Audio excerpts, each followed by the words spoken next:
podcast is going to cover so many subjects: health and fitness, mental health, mindset, being a mum, business. Everything will be covered on this podcast. So join me bi-weekly for an amazing journey through life. Hi, Terri. I'm so excited to have you on my Full Cup of Tea podcast. Thank you so much for having me. Very excited to be here. I literally, I love all your social media. You're so inspiring. I'm in awe of everything that you post. And even since that day that I met you, I'm like, wow, I need to get this lady on my podcast because she's going to help so many people. Oh, yeah, because we met at the Women in Business, didn't we? Yeah. Yeah, that was really good because I remember connecting with you and thinking, I've heard of you, but I don't know you. And actually, there's so many things that we feel quite the same on, don't we? Yeah, I'm passionate about. Yeah. So, I'm super excited to have you on. Thank you.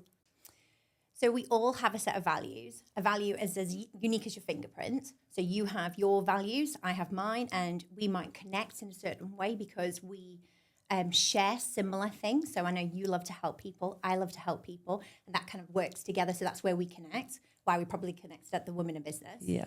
But then you're all driven by your values. So when I first found out about values, and they're a Dr. DeMartini thing, and I was really shocked because someone had said to me, what are your values? And I went, well, my kids.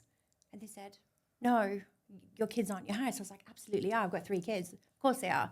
And she said, no, they're not, because you'd be at home every day. You wouldn't work.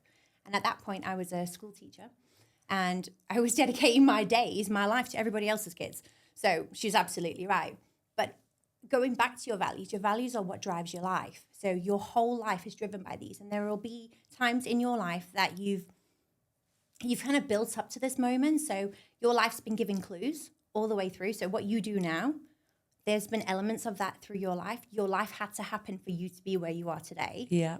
And those values are driving it. So when we go back to strategy and we think of things like alcohol, drug abuse, all of that, that's a conception. So I can say that's drug abuse, that's alcoholism, that's this. But that's from my perception. If I go to Russia, they're drinking vodka for breakfast, maybe. So at that point, who's the alcoholism going on there? But it's just in my values, that would be too much. But for other people, for someone who enjoys to drink, maybe drinks every day after work, or maybe they go to the pub, what are they doing? They're getting their fix from meeting their friends. They get to go out and hang out with people that think the same sorts of things they think. They get to socialize. What's high on their values? Probably those things. So for you, if you're thinking about, because you gave up alcohol, didn't you? Yeah, for a year, yeah. Yeah, so what made you do that? I would my values were drinking, drowning out my problems, and basically escapism, basically. So I was... Strategy. Yeah, basically. So, the alcohol was my strategy of coping with things that were going on in my life that I didn't want to deal with. Absolutely. So that's a beautiful example of it. So people have these strategies all along. You still have strategy now. We're all really selfish human beings trying to get our needs met, even though we've got other people that depend on us. But you still really are trying to get through life yourself and look after you. That strategy served you. So when you gave up alcohol then, what did you use instead? What was your strategy? So I went selfish, to be fair. I literally went to the gym, really pushed myself into my business, and I started going to church. Great. Okay, so you then replaced that alcoholism. Yeah. So let's go back then. So in the alcoholism, or not, I'm saying alcoholism as a thing, but no, just the sheer act of drinking. I mean, there's varying degrees of what an alcoholic is. You get functioning alcoholics, you get all sorts, don't you? Yeah. I mean, most mums these days are being told to have a glass of wine when the kids are hard. Yeah. Look forward to that because you've had a hard day, you've earned it. It's pushed on us. It's pushed on everyday life. It's the only drug in the world that is pushed on people, that is legalised, and it ruins more lives than any drug. Kills more people. That's crazy. Crazy. But it's basically sold to us as a strategy. That's exactly it. And you're actually made to feel like there's something wrong with you if you don't drink. Yeah. Yeah. Oh, you've had something wrong with you. If you did drink. Yeah. There's kind of, if you've given it up. If you've given it up, like, well, why did you give it up then? Yeah. What have you done? Side-eyeing. Yeah. But it is, isn't it? It really is. But if you go back to that, so when you before you gave up drink, Yeah. you drank to get away from your problems. Yeah. To see your mates. Yeah. You're socializing, Yeah. going out and stuff. Okay. Yeah. So when you gave that up, where did you still see your mates? The thing is with me, when I gave it up, I still continued to see my mates. I just never drank. Okay. I really stuck in hard with that because I'm a very social person. So drinking for me, I don't think when I sit and peel it back, was a social thing because it was a coping thing. Whereas something went wrong in my life, right, I'll have a bottle of wine, or I'm struggling here, or my business is not doing. I've basically thought I was drinking my problems away, but really I was running away from them, and they were getting worse. Yeah. So when I cut it out for that year, I were able to see the problems, and it were like, what's that? There's like a, I don't know what it's called, but it's Like like an epiphany. yeah, no, but it's like there's, when there's a monster and it looks so huge, and you look, I can't remember, there's some sort of, I've heard it before where there's a monster and the shadow of the monster is bigger than the actual monster. Yeah. And that's what was happening in my life. So what I was doing was basically drowning monster. Drown this big monster with alcohol, but really it was a little monster. And all I needed to do was put the alcohol down, deal with a little monster, which I did. And I did that in that year. And then it come to February, I thought, right, I've done my year. I'm in control of my life. I'm in control of alcohol. If I can do this, I can do anything. Yeah, so I ended up Yeah. starting to slowly but surely, I'll just have a couple on a weekend, odd time, not every week. And then slowly but surely, I just noticed things started like changing a little bit. Like I was like, right, drinking a little bit more regular, a little bit more often. Then I went and had my breast surgery, and I couldn't train, I couldn't go to the gym, my other coping strategy. So it come to a point where we're getting to a Friday and I couldn't wait to have a drink and get absolutely mortal all weekend. And then it come back to Monday and I think, what the hell have I done? Then I'd go into that vicious cycle of... Did you go to guilt? Yeah, guilt, anxiety. What have I done all weekend? Eating. So then with me, because I, obviously my business and I eat healthy, if I drink, I eat crap, right? Yep. So then that's another cycle for me. So then I go into that, then Yeah. I start getting anxious, then I start getting crap, then I binge eat more. Yeah. So, and then this went on, this was a couple of months ago, and it went on for a couple of weeks and I was like, what am I doing? So for me, the year that I did out made me a little bit more self-aware because that old me would have continued now and steamboat for a couple of years now and not took a step back. Did the work still continue? What, The dealing with work problems? Oh, no. A little bit in between. So I'd deal with work problems on a Thursday, I'd drink again on a Friday. Okay, but when you were a teetotal, Yeah. cup of tea, what was happening with work there? It were amazing. But it was still working, right? Yeah. Work was still working. Yeah. Work still has challenges. Yeah. But I was dealt with them. Okay, so the strategy changed. Yeah. What did you use instead? Did you say Gym, went to church. Yeah. Mixed with different people. Okay. Got a new outlook, I guess, Isn't of where that- I wanted to be. Yeah, and I always think so. Those moments there really define you because that was like a real moment. I think if we go back even further, go back to like when you decided you wanted to do something about your weight, there was a moment there as well. Yeah. Wasn't there? Yeah. And what did that moment do for you?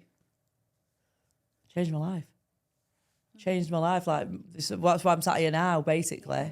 Even though I've gone up and down and I've had, where I've struggled, mainly through drink. If I put it all down, if I go off track of my diet, it's always to do with drink. But it's not to do with drink, it's to do with up here. Yeah, that's because you give yourself the licensing. So you've decided that if you have drink, then you're not being your best self. Yeah.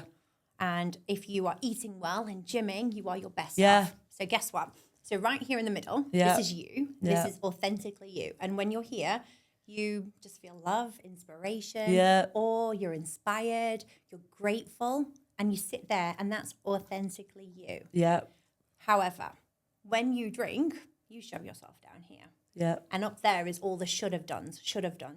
And if you find yourself ever saying should, it means that it's not high in your values. Yeah. It means that you're injecting them. And you're thinking what other people probably think you should be doing. So if you have something bad to eat and you think, or you fall off the wagon or whatever you want to call it, you might think, my members, my clients, the people watching me are looking at me to be a certain way. I shouldn't have done that. And that pressure is pushing you in the pits. Yeah. And the same way when you do really great stuff, you shove yourself up here Yeah. and the ego comes up. Yeah. And we're like, I'm dealing with this. I'm doing such a great thing. I'm a new person. I'm this and that. But actually, none of them are back to authentic you because authentic you is seeing you with the good and the bad, the ugly, the indifferent, the everything. So true. That is so true. It's everything. That is such a true analogy of me as well. And that's what I do. And then false. I'll get up here, and then because I'm up here, there's nowhere for me to go. So then I'll go, whew. What's the pride before the fall? Literally, your pride before your fall. Yeah. That's what it is. That's exactly my cycle. So actually, coming into things, so if I was going to give you some advice or some suggestions on ways that you could deal with that, is to look at every situation for both its positive and its negatives. And that's what I do with my clients. We look at, okay, so you think this is a really great thing. What are the drawbacks? Yeah. And then all we do is we just balance it. Yeah. And so if we go even further into you and we look into your subconscious, we would go in and we'd figure out what has been shaping you. So your childhood, your experiences, your thoughts about yourself, your internal talk is so I did a lot of work. important. That's another thing that I did when I did the year out. That's what I did, my limiting self-beliefs and childhood trauma.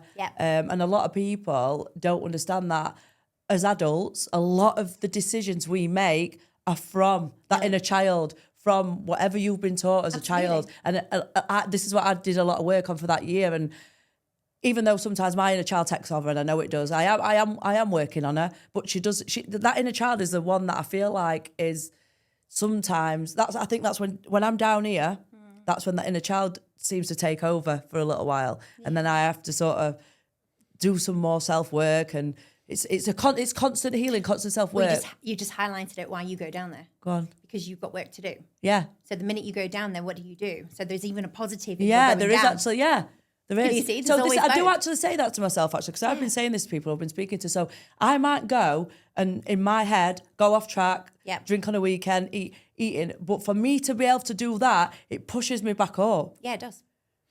But what else do you get? But then I go like this. But what else do you get on the way up? I don't know. You get a great story for your clients. Yeah. Well, that's what I was saying. And same as with this is what I was saying to her. So I don't mean to show you. Well, it is though, isn't it? Yeah. It's like, it's real life. It is. As well. And obviously I'm very open on my social media. So everything that happens to me, the good, the bad, the ugly, like I was saying to you earlier, I do share. Yeah. So then someone there who's watching me can actually feel like, wow, like if she can go up and down, I can do it. So yeah, it's normal. So in a way, it is positive for me as well. Yeah, so, look, there we go again, another positive. Because sometimes, you know what you do? I have to do this to myself as well. And a lot of people, and I will say again, that year did learn me this. I will unpick myself and unpick myself. But then when you sit and actually talk to someone, or even sit on your own and think about it, everything that's happening to you can be a positive. Yeah, it can. So this is where I get a little bit, people get confused. So they think, I remember I had this guy come up to me and he went, so what's going wrong in your life? I was like, what do you mean? And he went, because you're always so positive. And I was like, oh, no. Yeah. Oh, no. I'm not all positive. I'm not about the positive movement. This is more about just understanding that everything has both sides. So if you think about like your business, you're having to go through this. You're having to show these ups and downs because what are your listeners? What are your the people who are following you? They follow you. Why? What is the main reason? Because I'm real and I go go up and down. There you go. Okay, so if you stop doing that, will you lose people? Yeah. So what's the benefit to you to stop doing it? Yeah, it's true. It's true. It's a strategy. Yeah, it is. And I think as well with me, and I know this sounds like, sometimes I think, do you know when I've gone off track and I've put a bit of weight on and I've got to get it off? Yeah. It gives me content. It does. Because if I were just like this, absolutely perfect, with a perfect body, It'd be boring? Yeah, boring, you lose content. Basically. So I have to look at it. See, I told you this was going to be a therapy session to me. So when you look at it like, you're making my brain go now thinking, do you know what? That is true. So all these 13 years while I've been doing this business, I have gone up and down. I've always been open and honest. But it's also not, even though I obviously feel like I'm off track and I'm not doing well for business, I actually am in the background. You are. Because. But if we now took you, and what I would want to do with you would be to then come and find out. So that's perfect for you to do that, for you to act in that way, for you to be in those different places, those ups, those downs, but also just recognizing that we're there. And then we stop making them so big. Yes. You don't go as high and you don't go as low. And then it's kind of that. And so mastery, so mine's company's Master Your Performance, is literally mastering the art of keeping that quite tight. So it's like I'll go up there and I'll go really down there. But you'll go the same opposite. Yes, completely. So you want to go super high. Yeah. You'll go down. Yeah. But it's like, so it's about recognizing all the different things that are in front of you and going, okay, so there's a positive here. This looks good. I really want this. This is going to be amazing. Okay, what are the drawbacks? And literally straight away catching yourself and just seeing both sides. And then you can make a really balanced decision. And also, it doesn't matter if it doesn't come through. And so I think this is where we share, because everything in your life has happened for you to be the person you're meant to be, okay, to do the job you're meant to do. And this comes to mission. So a lot of people are going through life and they're like, I don't really know.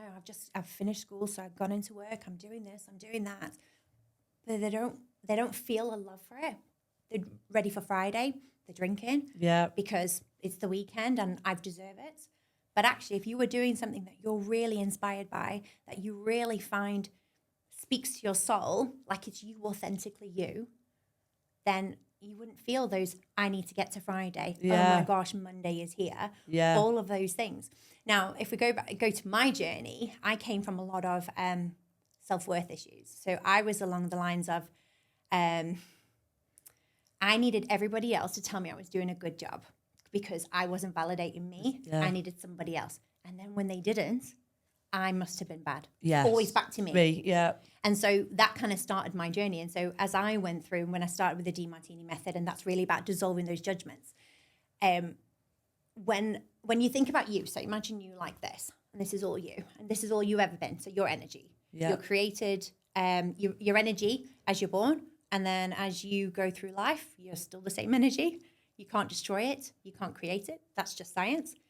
But as you go on, we call them emotional charges. And they are the judgments that you store. So, if you think back, do you have brothers or sisters or anything? Yeah. And if you go back to a memory when you guys were kids, you think one thing and they have a slightly different version. And that's because you saw it through your eyes based on your emotion and they saw it through theirs based on theirs. So it's all the perspective. And so their perception of it forms it. But if you decided that had a strong emotional link, so it could have been really good. It could have been really sad. It could have been really angry. It could have been many things. But you store it. Okay. So then you've stored it. So then we go along through life and then we store another one. And then we get to this point, and I was kind of talking to you about it earlier. I seem to find it around 35 years old. I start to see people who are overwhelmed, who are now self-diagnosing. They've got anxiety, depression, ADHD, massive. They are literally full to the brim and tiny little things coming in. They can't cope. Life's falling apart. And all of that happens. That's why I stopped drinking. And so actually what needed to happen is you need to go into you, unpick them, dissolve them. And so this is where it comes different. So a lot of people say, oh, that's therapy. It isn't. It's a lot more brutal because we go in and I show you how it was perfect that happened. And so for a lot of people... That acceptance as well, isn't it? Yeah. So like whatever it was, if you didn't go through that, you wouldn't have done this. That literally catapulted this for your life. And I think that for me was absolutely transformative. Life-changing, isn't it? And a lot of people I think have things happen to them, whether it's good or bad, and they think it kind of defines them, stays with them, can't change, that's me, and that's it, don't they? They just stay on that That's your forever. Identity. This never works out for me. I always fail. I'm no good with relationships. I'm such a terrible partner. I'm a terrible mom. I'm a this, I'm a that. Yeah. All of those identities. And an identity is just your belief of yourself. Yeah. And your belief is just what you've told yourself over and over again until you believed it, right? Yeah. So if you want to be somebody else, so we do a lot of timeline jumping. We like to try and visualize it. Just for the viewers, is this like the DeMartini method that you use? Yeah, so I use his method, but then I've also got my own parts that I put into it, which is what gives it something slightly different. But yeah, the DeMartini method is all about going to the subconscious instead of... Oh, so that's separate. So well, no, it's I very just similar. link it all into Well, it's all the same, isn't it? It is. It's all the same work. It's all, Exactly that. But so we kind of...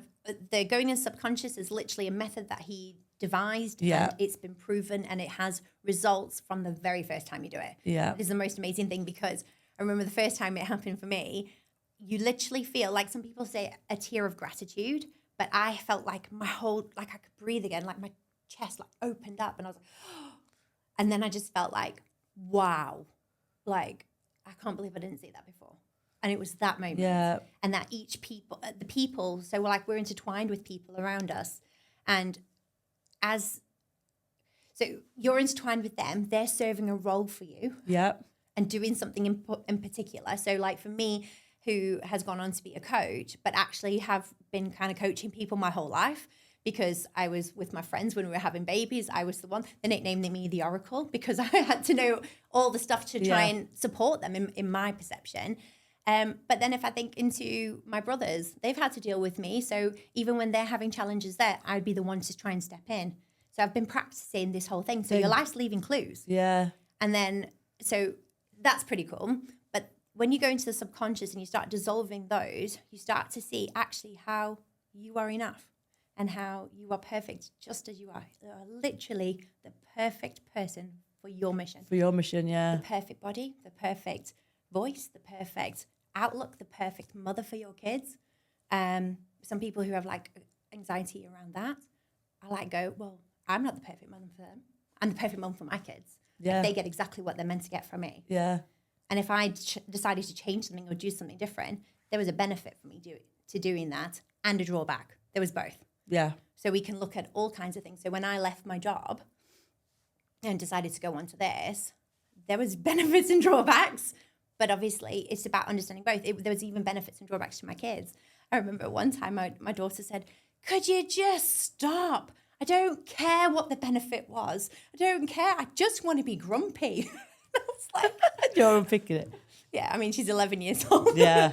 Moaning about friends at school. Yeah. Exactly. But then I hear them and I hear that they are taking it in. So, like, you're impacting all around you. But, yeah, those moments, like, even down, like I said, you being a kid, you talk about that inner child that needs that help. Let me give you an example. The most amazing...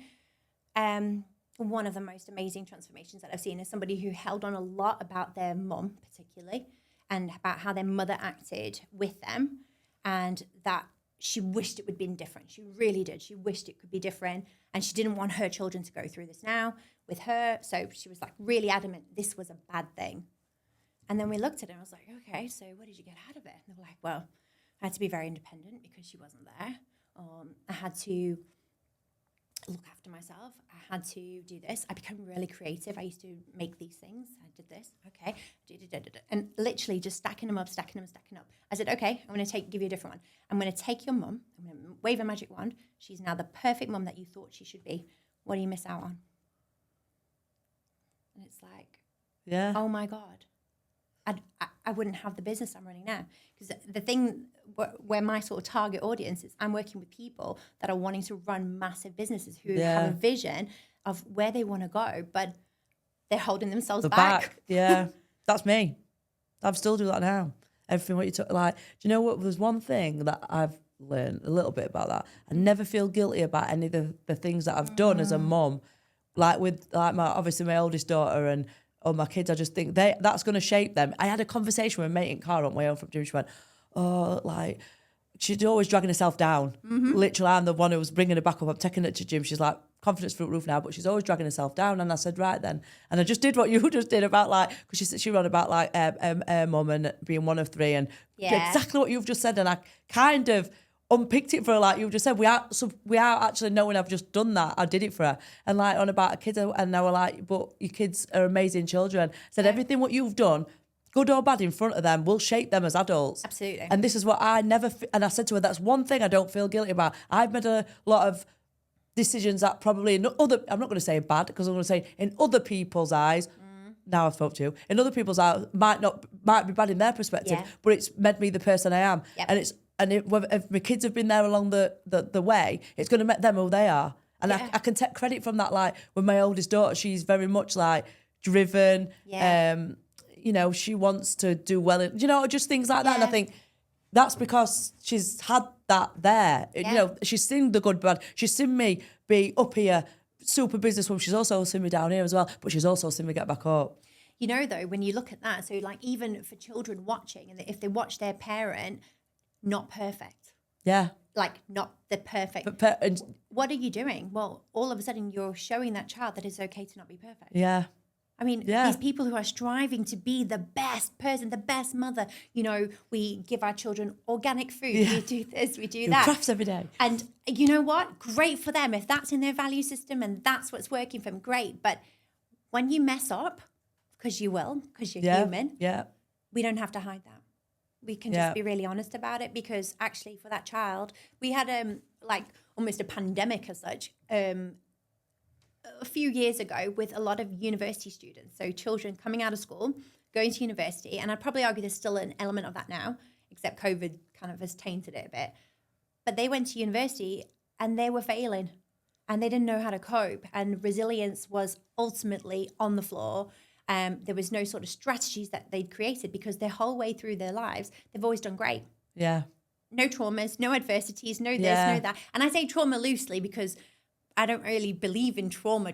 Yeah. I had a woman who I've worked with for... I think it's just a name of something. It is. I find trauma is just a name for something that's happened to you in your life. Yeah. I mean, I do use the word, but I'm fully aware that it is just something. It's just It's a part of thing. your life. Yeah. It's a thing that's happened. It's a moment in your life. Exactly. See, some people aren't. They'll dwell on the word trauma. I'm Yeah. very aware that I call it that, but I'm very aware it's just something that's happened in your life. That's all it is. Exactly. So one of my clients was... she was at the hand of domestic abuse, so domestic violence. And when we work through all of that, your mind is the most powerful thing ever. And I mean, I tear up if I think about it, because there would be times where she was at like the mercy and things were really bad. And I won't go into detail, but really bad.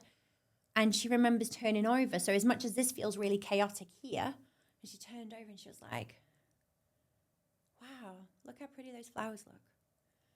And that's where her mind went. Yeah. She never suffered any of it. Yeah. She was never there. Her mind took her out every single time. And when she first came to me, she was like, I don't know if this is going to work for me, because I'm not really good at remembering. I've got big blank spaces. And that's what we figured out what had happened. Every time she protected herself. Yeah. So when she felt that chaos, the opposite's true. The opposite of chaos, what is like calm. Yeah, peace. And she found that, peace. She had times where she was like kicked out of a car and left with no phone, no nothing, and on like abandoned sort of thing.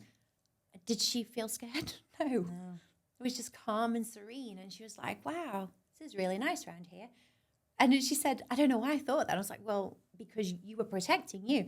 And so when we go back to even children, it's still the same thing. Yeah. We're not suffering it. The suffering comes because it's what someone told you should feel. Yeah. So before she came to me, she'd been to counsellor, she'd been to everything, and she was still feeling really, but she was the victim in all of this, right? And then she becomes a survivor. But if you become a survivor, then you've been a victim. Yeah. All right. And so really there's three dynamics. You've got the victim, you've got the hero, and you've got the villain. So if you're the victim, there's got to be a villain. Yeah. And then there's got to be someone trying to rescue you, right? But the thing is, sometimes the villain and the hero interchange. So, have you ever been in a situation where you've helped someone and helped someone and helped someone, and then, so they're the victim, and you're helping, and then they hate you. Yeah. They hate you for helping them, or they become frustrated, and it's because you've changed the dynamic. But whereas if we go back to you being authentically you, you're not going to be the perfect person for them all the time, but you are. So you don't get to be the hero, you don't get to be the villain, and you don't get to pull victim. You just stay authentically you, and there is peace. Yeah. But it's transformative. Yeah, it is. It's crazy, isn't it? I've blown your mind, haven't I? Yeah. I'm like, wow. Because everything just sort of like, it. Obviously the stuff that I have learned along the way this last year, but I think like it's just sort of solidifying and changing a few things in my mind. So hopefully it's changing a few people's minds while they're listening to the podcast. I think with people like listening into this, if they want to do something about it, they need to stop and reflect. What are the things that you're holding on to? And I used to say, oh, well, everything happens for a reason. And I remember my coach going, are you kidding? So you'd let that happen to your kid? I was like, absolutely not. She went, that's a judgment. I was like, oh. But like kind of writing those down. And one of the things I got people coming to me for is because they want to make big money, like make lots of money in their business. The biggest thing to make money is to get rid of your guilts and shames. Because guilts and shames are minimizing you. I'm not worthy. I'm not worthy. And Dr. Demartini did an exercise with this guy back in August about money. And he said, I just can't make any more. But he created a cap for himself. So he can't possibly earn any more than that. So he'd created this mental cap. You don't even know you've got these in there. Yeah. But he went in and then he's like literally dissolved each guilt and shame about it to allow him to flourish. So he can have what he wants now. I think that's with me. I think that's because I were like with my business, I went so up here so fast. And then when something had happened in my life and I went down here, and then now I'm stuck at the down here thoughts on that. Yeah. That I tell my, like, I think, God, I'll never be able to get where I do. I know I do it at all. And Yeah. I'm very self-aware. Even though I spoke to Ryan, who owns 7 Studios, about it, because I am working on that. Yes. Because I have got I think because, I don't know, Ryan even said to me, because I was so up here and then I went so down here, obviously through my mental health and things like that, I'm still, even though... Do you know what it is? Some of you go on. So when you're up there, you had to sacrifice for being up there. Yeah. So you are fearful of that sacrifice again. Yeah. Fear. It's fear. Fear. Yeah. It's fear of having to give that up again, or having to get something again, or when you got there, something bad happened. Yeah. So you've created, I mean, I don't know. Yeah. But Sounds you've created something in there, which is what's keeping you stuck. So how do I get unstick it? We have to work out. I need to work with you, don't I? Yeah. Come and work with me. But yeah, we need to work out what was good about being up there. And I say up there loosely because you weren't up there, you were still on a line, weren't you? Yeah. But for me, in my head, you think, you tell yourself that. You tell yourself, that's what I've told myself. I've been up here and I'm down here, but really I'm not. You're not. We're just on a timeline. Yeah. So if we think of that timeline, because this is one of the other things that people love to do, is they always go, I want to be a multimillionaire. I want to have a great business. I want to have this. I want to have that. All these things. So I'm like, okay, so this is you here. That's you in the future that you want to be. What does she do? Yeah. And they're like, well, she's really confident. She does business meetings. She is this. I don't know, whatever it is. And we kind of like work out, we create a whole list of all the things. I said, right, okay, go practice. Go be her. Everything, when you come to a decision, say, what would she think? Yeah. What would she do? And then just pretend. And as you kind of pretend being you in the future, you jump a timeline. Yeah. Because you've got there a lot quicker. So true. Yeah. I've read about that before, to be fair, yeah. So ultimately, you're holding yourself up there, but it's not an up there. You're kind of in the same path. But when you had that money, or when you had that success, or whatever you want to label it, because the thing is, we have to be really conscious about your vocab that you use, because it's your subconscious. Yeah. And we have to then go in and say, okay, so what were the good bits about having it? What were the bad bits about having it? What do you see? And at this point, you probably weigh it far more heavier on the bad things that came from it than you do of the good things. Or you might close your eyes and think, no, there were only good bits. But if you really looked, unpicked it, yeah. I think you'd find that there's probably something I there. have done that as well about the good bits. I'm thinking, this, that, and other. I'm thinking, not really. You don't feel it? No. No. Because this is the other thing. And I'm going to imagine that there's an element of comfortability with you at the moment as well. Yeah. So things are okay. Yeah. So why do you want to go back to theirs to give you that? No. That's something. Yeah. But once you hit that and you find it, you dissolve it, but that comes from something that you created a judgment about yourself. Yeah. So there's a belief about it. And then you hit it, and then where'd you go? You go wherever you want to go. That's what this is the unlimited potential. Yeah, and that's what I do. I limit myself thinking, right, well, I'm going to work to do all that, and then where do you go? I think I don't know. So what I would say to you then is, what's your mission? So you don't know. No. And that's why you don't know where you're going. I know. So if you have a mission, so it's like, my best analogy that I can give for it is, if you're driving down the road and you've got a destination of where you're going, you hit a roadblock, you're going to go around it, right? Yeah. And go find another way because you've got somewhere to be. If you've got nowhere to be, you hit a roadblock, you can stop there for a bit, you can go somewhere else, you can go back home. That's what I do. You can do whatever. That's what I do. That's exactly what I do at the minute. And I am literally self-aware of what I'm doing as well. I haven't got I think I have something. This is what I tried to do with Ryan. We tried to write loads of stuff down and try and have a mission. But then I'll get a roadblock and then I'll just go off. Your mission's not big enough yet. So a mission needs to be bigger than you. So this is one of my things that I specialize in, is getting a mission that's larger than you. So my mission is to reach millions of people, to help them live an inspired, authentic life with a driven mission and purpose. So if I can get you, so argument's sake you, to feel authentically you, inspired, but you've got a mission that's going to drive you, that not only you love, so this is the 3 parts to be like super successful. Do what you love, add value to somebody else's life, and get handsomely paid for it. You can't get rid of one of them. So when we go back to that money thing, people are having like, oh, I don't want to charge too much. I don't want to charge. It's like, hey, That's are you me. saying you're not good enough? You're not good enough? Are you not offering a great service? Yeah. And it's like, well, no, I am. I mean, I'm giving you my all. I like work every hour under the sun. It's like, right, okay, so charge for it. Yeah. The people will pay. The people who are meant to pay will pay. If you have value that's significant to somebody, something that's going to change their life, why would they not? And then you do what you love, because if you don't pay, if you don't charge enough, how can you be sustainable in your business? And how can you reach more people? And it's passion as well, isn't it? Like, I've got to do something that you love. Gotta For it be to the love. Yeah, 100%. I agree And that's with why that. you have people in jobs that are like, oh, this place is toxic. This is this. It's like, no, Yeah. it's not toxic. You're just tired of it. Yeah, you just need to You're find just it. different. Yeah. You've changed. Yeah, that's it. I feel like I've had a full-on therapy session, so I hope. So is there any other tips that you want to give to somebody who's, maybe sat at home thinking, well, this can't work? I mean, no, limited self-beliefs again. I'm not a business person, or I can't do this. Or is there any sort of tips that you'd give to, I don't know, just a mum sat at home with the kids, basically, or, someone who's been stuck in that dead-end job? And Yeah. I would really go back and try and figure out what it is that you love to do. What do you love to do? If I could wave a magic wand and money was no issue to you, what would you do? What would you spend your time doing? And then find a way to add value to somebody's life and then add money to it. And that's literally so they could go on and do something else.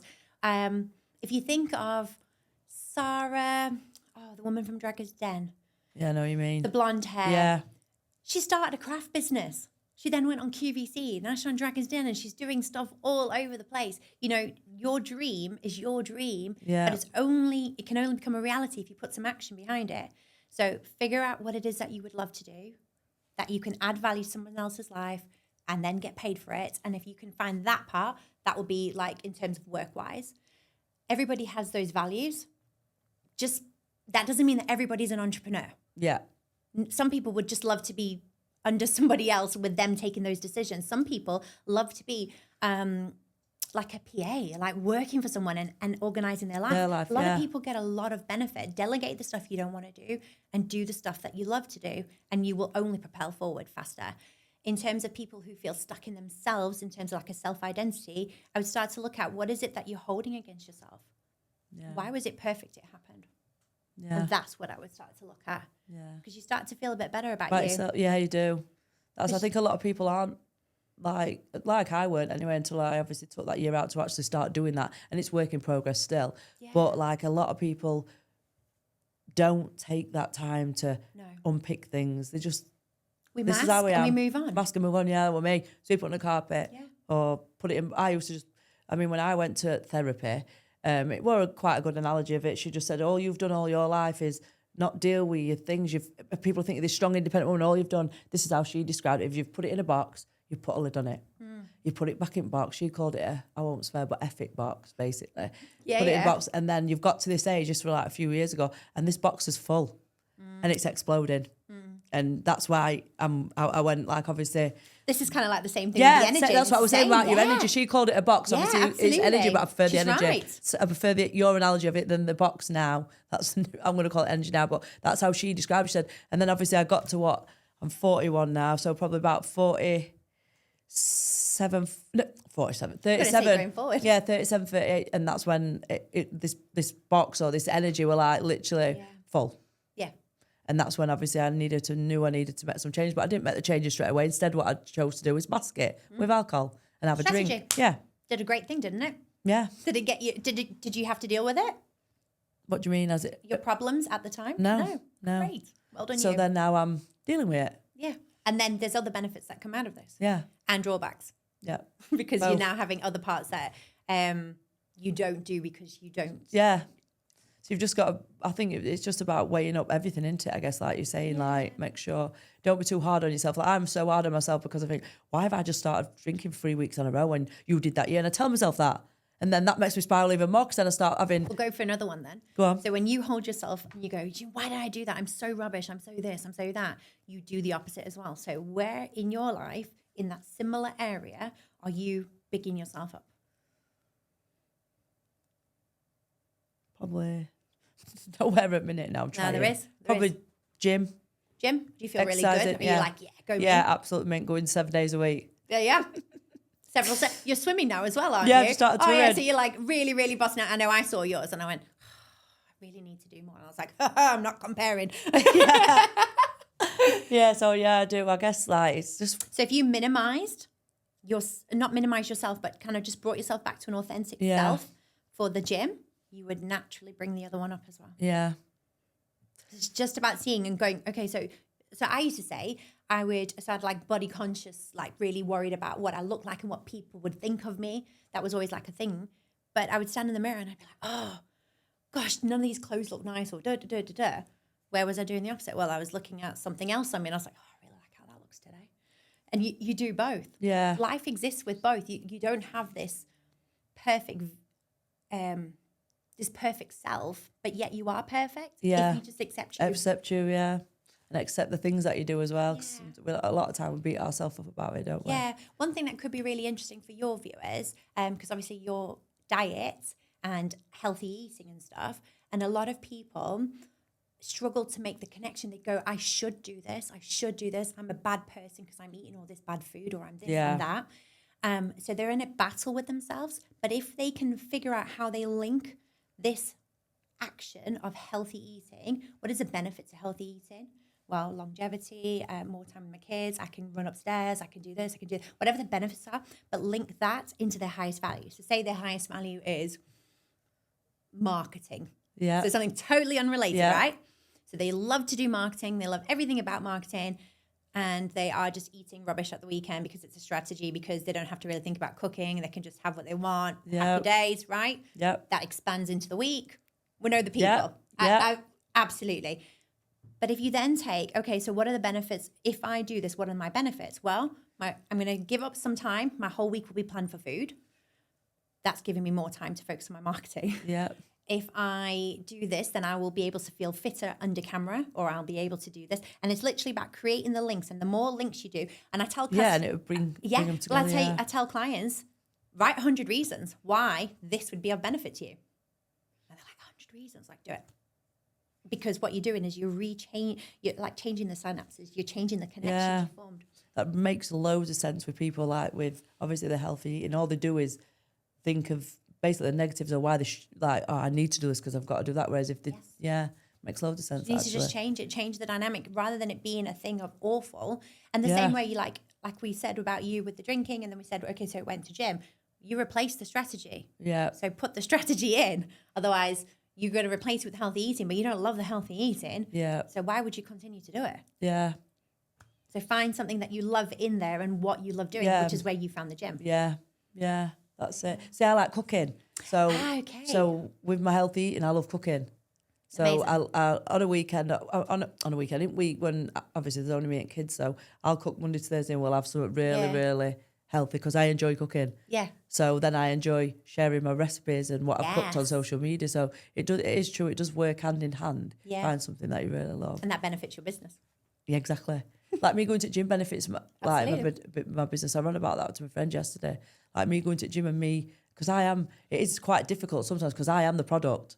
So I'm the product, I'm the marketer, I'm the finance, I'm everything. I've gone through this ride. So it is quite a lot of pressure as well, doing all those things as well as marketing yourself. It is hard work, but I do enjoy it. And I know the benefits of doing that. It benefits other people. Yeah, I can link that. Yeah. So the benefits of it is obviously it's helping people. I absolutely love it. I love helping people. I love seeing their transformation. I know that what I'm doing and maybe the struggles that I've gone through and shared is helping that person. And one person is that. Yeah. Exactly.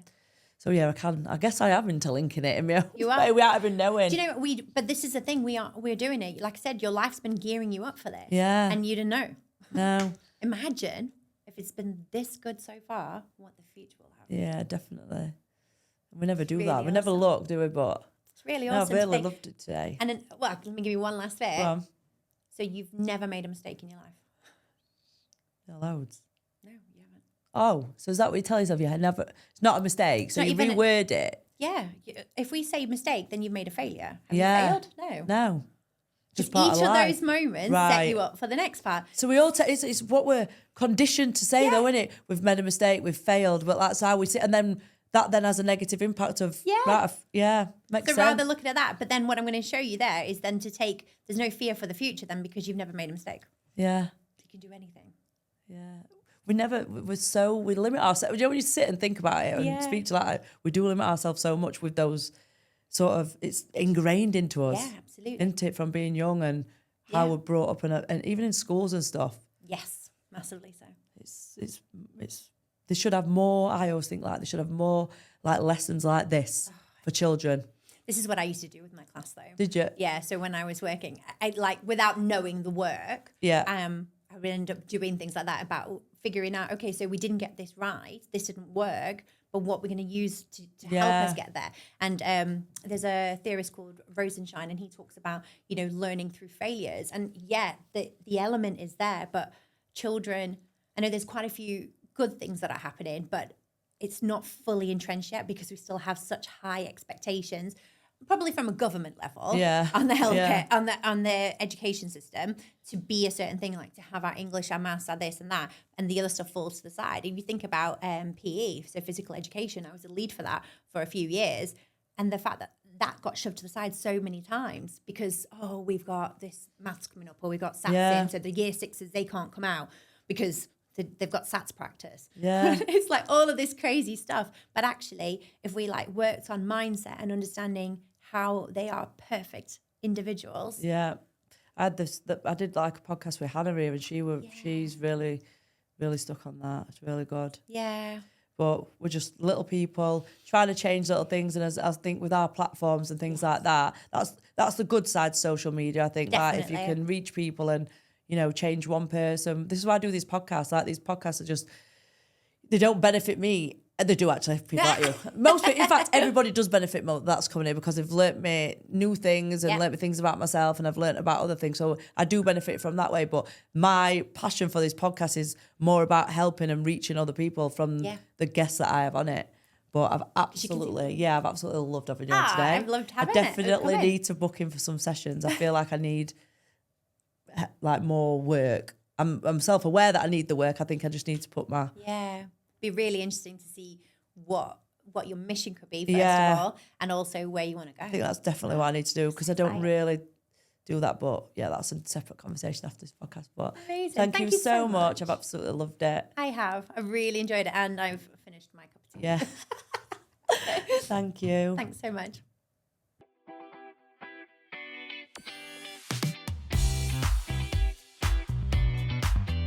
This podcast is going to cover so many subjects: health and fitness, mental health, mindset, being a mum, business. Everything will be covered on this podcast. So join me bi-weekly for an amazing journey through life.